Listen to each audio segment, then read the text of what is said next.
proud and excited. American pop star Taylor Swift announces a new album coming out in October as she bags the biggest prize at this year's MTV Video Music Awards.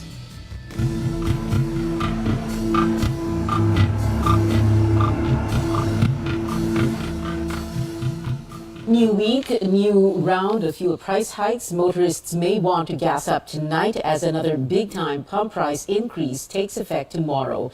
Drivers of diesel-powered vehicles should prepare an additional 6 pesos and 10 centavos a liter. Kerosene, which is mostly used in many households, will also get more expensive by over 6 pesos. Gasoline prices are increasing to by a little over a peso per liter. The Energy Department earlier cited that higher global oil demand and Europe's looming embargo on Russian oil as factors fueling the hike.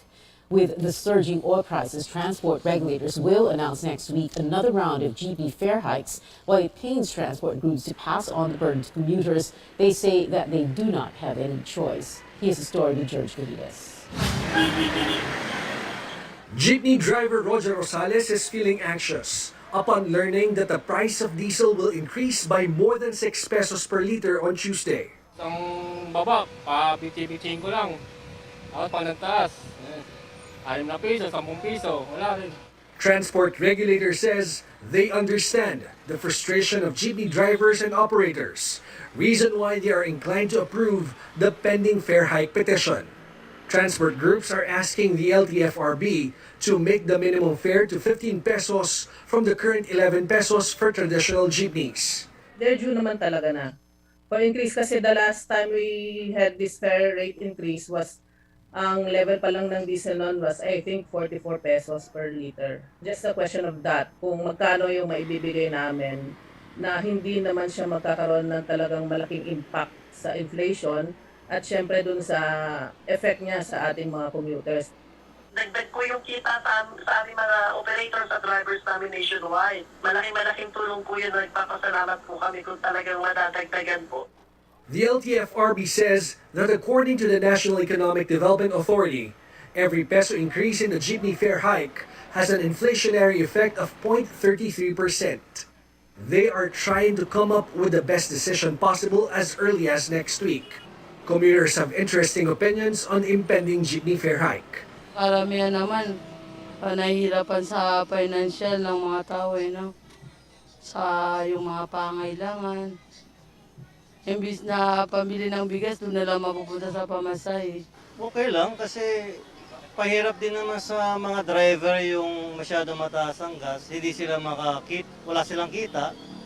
Kaya kung tataas ang gas, depende naman kung reasonable ba. Ako naman po mismo ay humingi ng pasensya sa ating mananakay kung kami po ay humingi ng dagdag pamasahe dahil nga po hirap na po ang hanay ng transport sectors. There's also a pending bus fare increase petition, but the public transport regulator has yet to decide on this as they await NEDA's opinion on the matter. George Garides, CNN Philippines.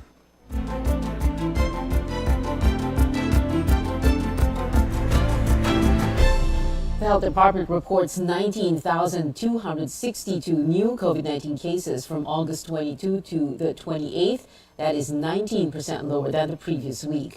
Daily average was at 2,752 infections. There were 110 new critical cases and 316 verified deaths, of which 94 occurred between August 15 to the 28th. The Okta Research Group projects less than 1,000 daily cases in the country by September as indicators like the 7-day average of new cases and reproduction numbers decline. In a post, Okta says Metro Manila's positivity rate dipped from 14.6% on August 20 to 12.9% on August 27. The group adds nearly all provinces in Luzon had a decrease in positivity rate, but the rate is very high in Albay, Cagayan, Camarines Sur, Isabela, La Union, Nueva Ecija, and Tarlac. The DOH earlier said the daily cases may spike to 9,000 a day by the end of September up to October as more students head back to their physical classrooms. The Commission on Higher Education removes the full COVID-19 vaccination requirement. That means students, along with teaching and non-teaching personnel, can now participate in face-to-face classes regardless of vaccination status. CHED cites several considerations in updating the guidelines for in-person classes. We are changing it because vaccination levels are already high in higher education institutions. The percentage of the at-risk individuals is significantly lower now and therefore easier to control on the part of our HAIs. And just like in other countries which has taken out the vaccination requirements, we can already learn on how other countries have been doing it and apply it in the country.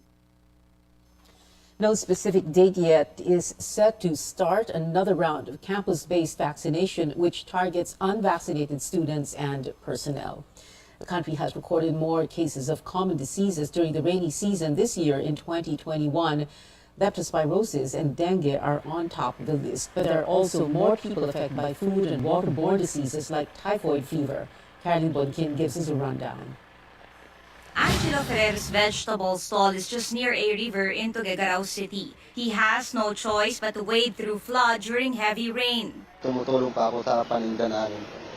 Paninda namin po para hindi pong masira. Hindi naman ako natatakot magkasakit. Tapos sabay maligo na pagkatapos na po. One of the main causes of higher number of rainy season diseases this year, flooding. 11 leptospirosis cases were reported in the first week of August alone.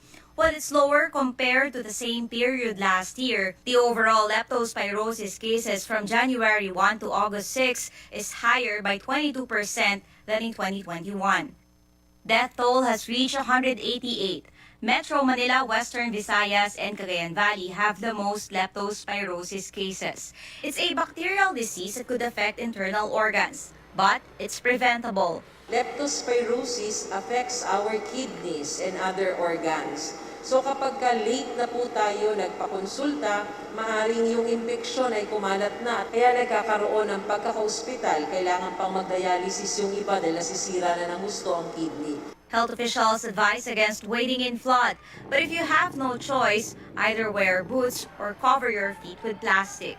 Pagdating sa bahay, ugasang maigi ang paa. Kung meron kayong sugat sa paa, pumunta na po kayo agad sa inyong health center para mabigyan kayo ng post-exposure prophylaxis. She says water service interruptions this rainy season also cause food and waterborne diseases. Cases of typhoid fever this year more than doubled from that of last year. There are also more patients with acute bloody diarrhea and acute viral hepatitis. Rotavirus and cholera cases have more than doubled as well. Napuputulan ng tubig yung iba, may disruption sa water services, so they look for optional na para makakuha sila ng tubig, and sometimes madumi yung tubig kaya nagkakaroon ng ganitong mga insidente. Dengue infections also filling hospitals, with over 18,000 people admitted nationwide. Dengue death toll has reached 399 on August 6th, and overall cases since January, more than 118,000. Nearly 30,000 got infected in the past month alone. There are also 374 cases of chikungunya, another mosquito-borne disease. That's nearly 6 times the cases last year. Pag tayo ay nagpakonsulta na mas maaga, may iwasan natin ang pagkaka-ospital at pagkakaroon ng komplikasyon ng dengue. Now that millions of students are back to school, health officials are reminding teachers and administrators keep the schools clean and destroy mosquito breeding grounds to avoid dengue and chikungunya cases. Caroline Bonkin, CNN Philippines. More stories up ahead on National Heroes Day. President Marcos recognizes the country's modern-day heroes. And the Social Welfare Department notes an improved distribution of cash aid to students, with some areas still experiencing difficulties. Keep it here on Newsnight.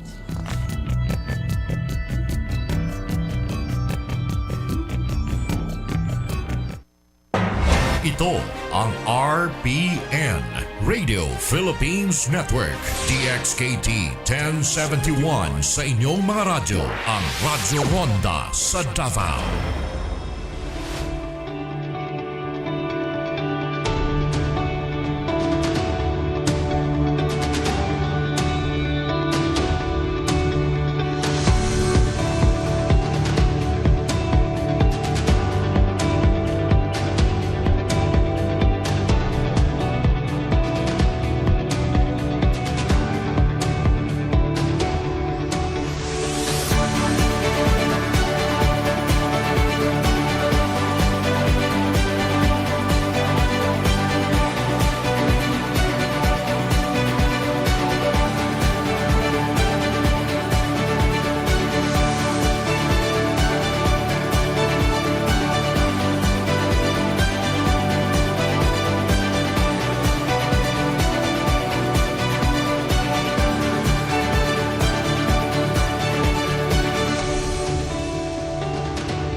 Welcome back to CNN Philippines. Today, the country honors its heroes either through visits to historical sites or recognition for war veterans. Chrissy Di Matula tells us about National Heroes Day. Engineer Bonifacio Panelo is a former sailor from the Philippine Navy. During his time with the Navy, Panelo admits that it was not easy being away from his family. But he says he has no regrets because it was his call of duty. Lahat ng klase ng paghihirap, pagsasakripisyo nandito na. Instead of taking this holiday as an opportunity to rest, Ronel Soberano and his fellow teachers visited Fort Santiago, the oldest Spanish fort in the country, which has witnessed many historical events. Tuturo namin sa mga bata yung guro kami sa Cavite. So para yung mga kasaysayan ng Pilipinas, may turo namin sa mga bata kasi nakalimutan ng mga bata yung kasaysayan natin. People like Bonifacio and Ronel are considered modern-day heroes who go above and beyond their mandate to help others. According to historian Xiao Chua, times may have changed, but a true hero is one who makes sacrifices without expecting anything in return. For the people, ay bahagi siya nung pagbubuo ng bansa. Oh? So like Jose Rizal, Andres Bonifacio, they were part of the birth of the nation. Sina Marcelo H. Del Pilar, and then yung mga nagsakripisyo. We also have the ordinary bayani. Yung mga OFWs, halimbawa, yung mga guro natin, yung they do go beyond their call of duty to do what to do something for their country. During his speech at the libingan ng mga bayani, President Bongbong Marcos recognized everyday Filipinos like farmers, teachers, doctors, and men and women in uniform. He also announced that there will be more healthcare facilities for the veterans who served the country during wartime. Makakaasa kayo na ang pamahalang ito ay mananatiling aktibo sa pagsusulong ng mga programang tutugon sa inyong mga pangangailangan, lalo na para sa kanilang mga rekisitong pagkalusugan.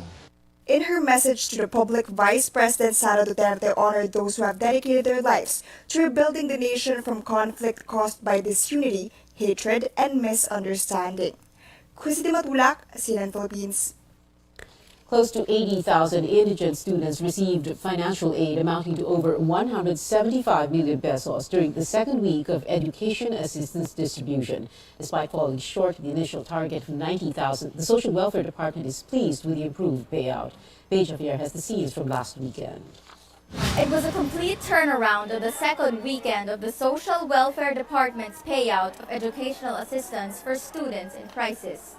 After multiple incidents of large crowds and people pushing each other on day one, distribution was more orderly through more efficient systems and organized lines of beneficiaries. Malaki po yung improvement compared po doon sa naging payout natin last Saturday. Ganito rin po yung ating assessment sa buong bansa. Interior Secretary Benher Abalos made the rounds in Metro Manila payout centers, praising the teamwork with local governments. To avoid a repeat of the overcrowding last Saturday, walk-ins were no longer allowed in the over 200 sites nationwide. But there are some who still tried their luck. Isa po ako single mom. So kailangan po namin ng sana na kunting tulong na ganyan. Nagbakasakali lang po. Pangalawa, ganun din uli, parang olats ba? DSWD officers check if applicants have a text message with a payout schedule. If they have one, they may fall in line. But if they don't or need verification, they will be directed to the help desk. After lining up and getting interviewed, beneficiaries will get between 1,000 to 4,000 pesos in cash. Face masks could not hide the joy of those who received aid. Wala po yung pagod ko. Lahat po ng hirap po ng sasakay po. Basta hawak ko na po. Hirap po namin yung Saturday.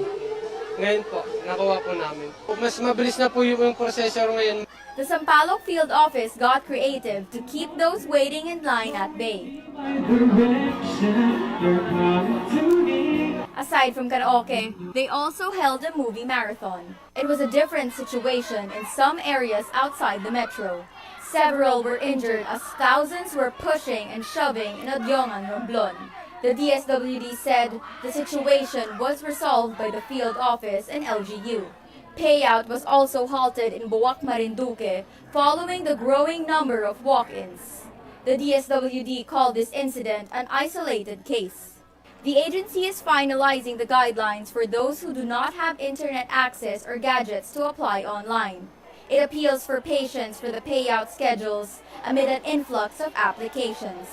DSWD says they have enough funds to give aid until September 24. Panawagan lang natin sa ating mga kababayan, talagang intayin na magkaroon ng text confirmation at doon kung saan sila papupuntahin at kailan para maiwasan na po ang siksikan. Paige Javier, CNN Philippines. Detained former Senator Laila de Lima describes as regrettable the Philippine National Police's move to bar visitors from seeing her on her birthday Saturday. De Lima said police resorted to strict technicality when it cited the 10-day period for submitting requests as the reason why only her immediate family members were allowed to visit.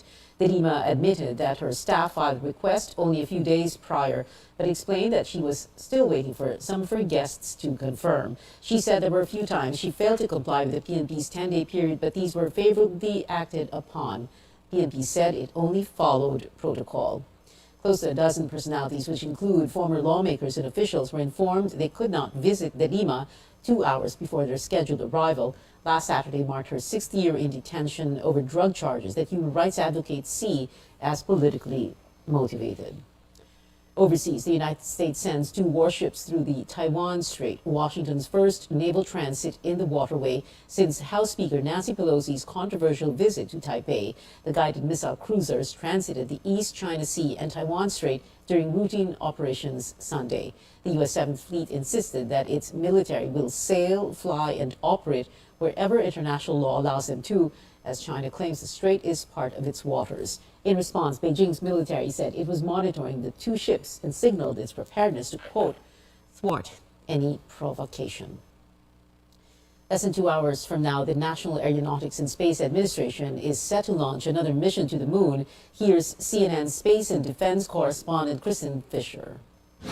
It's been a long time since NASA's had its own candle to light. Liftoff. 11 years since the last space shuttle launch. 50 years since the last launch of the Apollo program. The Challenger has landed. But now, Apollo's mythological twin sister, Artemis, is on the launch pad and ready to fly. To all of us that gaze up at the moon, dreaming of the day humankind returns to the lunar surface, folks, we're here. The Artemis rocket, or SLS, is years behind schedule, billions over budget. But it's also the most powerful rocket ever built, and it's designed to launch people even deeper into space than the moon. Our sights are not set on the moon. Our sights are set clearly on Mars. But first, it has to pass this uncrewed test flight, with only mannequins on board. Artemis 1 will launch from the Kennedy Space Center in Florida, but mission control is at the Johnson Space Center in Houston, Texas. This is Apollo Control, Houston. The same place that controlled every Apollo and shuttle mission. This is where it all happens as far as human spaceflight. Rick LeBrode is in charge of it all as lead flight director.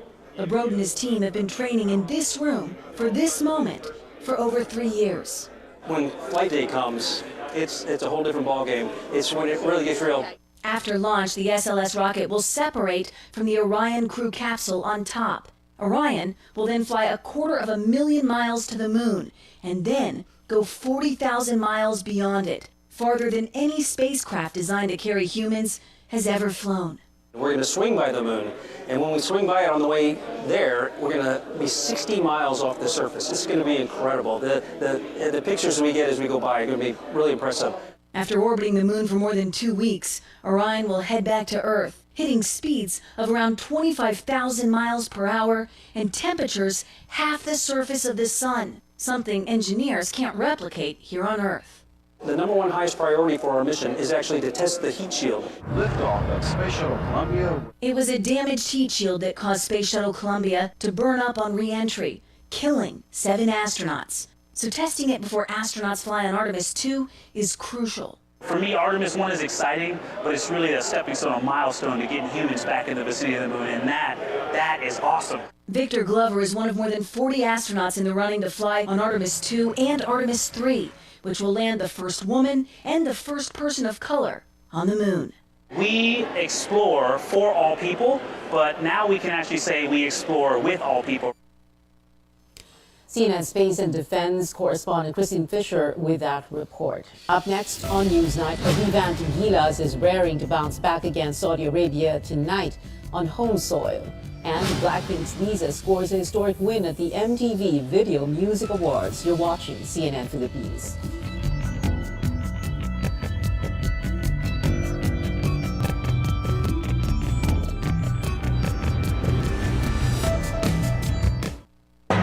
Ito ang RBN, Radio Philippines Network, DXKT 1071 sa inyong mga radyo, ang Radyo Ronda sa Davao.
Welcome back. Sports news now. 3 medals in 3 international events for pole vaulter E.J. Obiena, all within 5 days. The men's pole vault world number 3 ruled the True Athletes Classic in Leverkusen, Germany over the weekend. Obiena cleared 5.81 meters. He kicked off the second part of the season with a gold medal in Joachim, Germany, followed by a bronze at the Atletissima in Switzerland.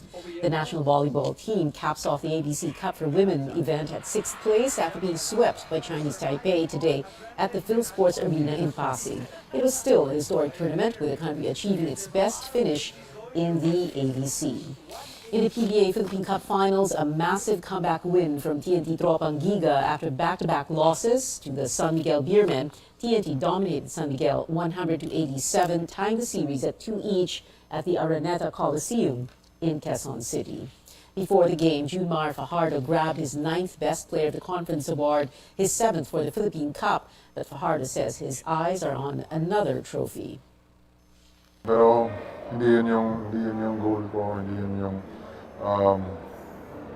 goal ko para sa team. Yung goal ko yung championships. May 2 araw kami na